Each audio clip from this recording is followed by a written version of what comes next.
Hey everyone, this is Mr. K, and today we're going to go over a projectile motion problem.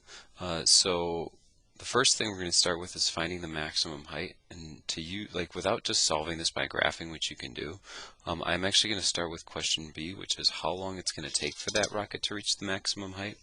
And so when I think about launching something up into the air, thinking about the vertical motion of that object, right when it reaches that maximum height, it technically stops and then starts to come back down. So that means that velocity, instantaneous velocity there at that highest point is equal to 0.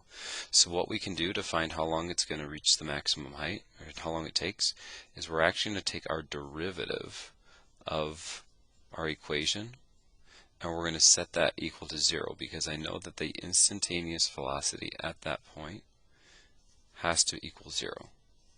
And then it's just a matter of solving for t. And so I'd subtract 100 on both sides and have negative 9.8 t equals negative 100. Divide by that negative 9.8.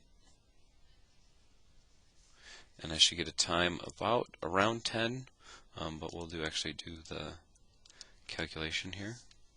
And so if I type that in, I'm going to get about 10.204 seconds.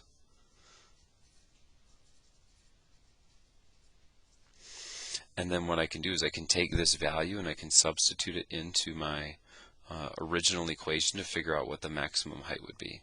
So now I would do the negative 4.9, and then I'm going to do my 10.204 squared, and then plus 100 times that 10.204, and then plus 2. And so an easy way to do this on your calculator is if I don't want to retype all of this out, what I can do is I can use the answer key. So what I'm going to do is put negative 4.9, and then I want to take my answer, so I'm going to press second, and then I'm going to press the negative button. And what that does is that takes that previous answer that we had and puts it in that spot.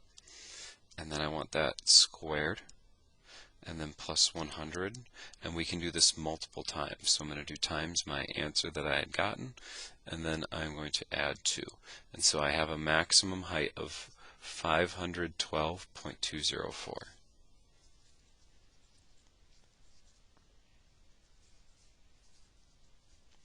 And technically, based on what I see with the equation here, I'm assuming that we're on the planet Earth, and so that negative 4.9 tells me that this is in meters. So if you want to write a unit, you can, but it's not necessary.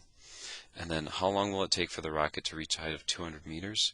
So now we're taking our original equation, that negative 4.9,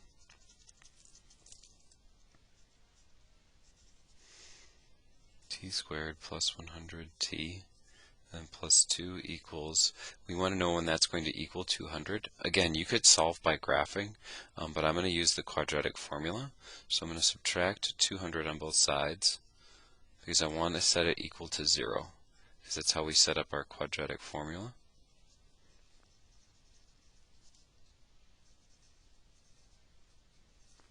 And then I'd recommend getting a quadratic formula program for your calculator.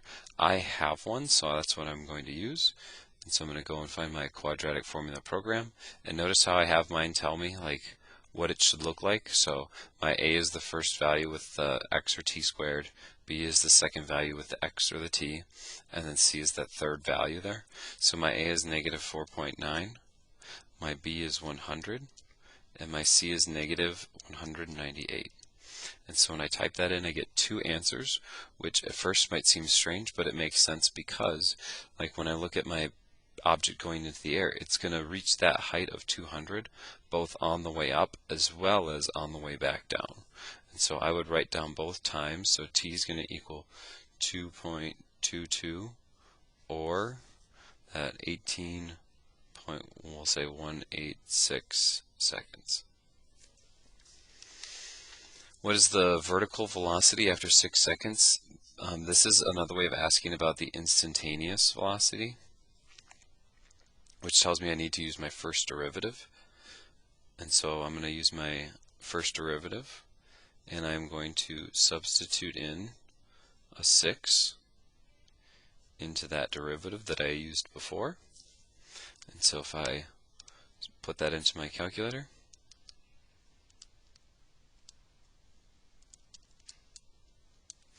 I end up with a vertical velocity of 41.2.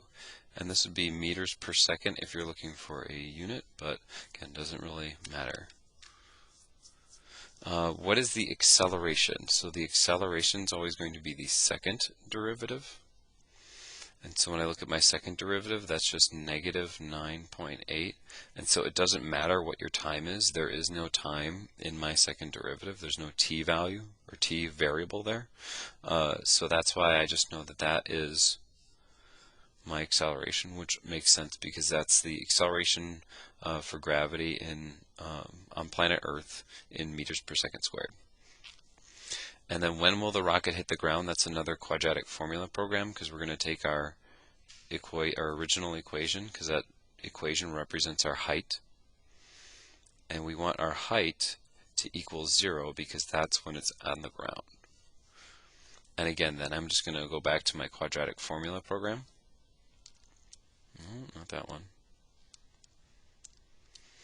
And so it'll be negative 4.9 for my a value. B is going to be 100, and C is going to be 2.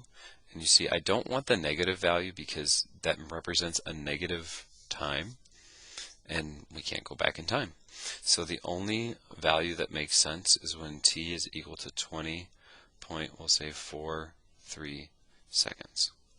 So I hope you found this video helpful, and have a great day.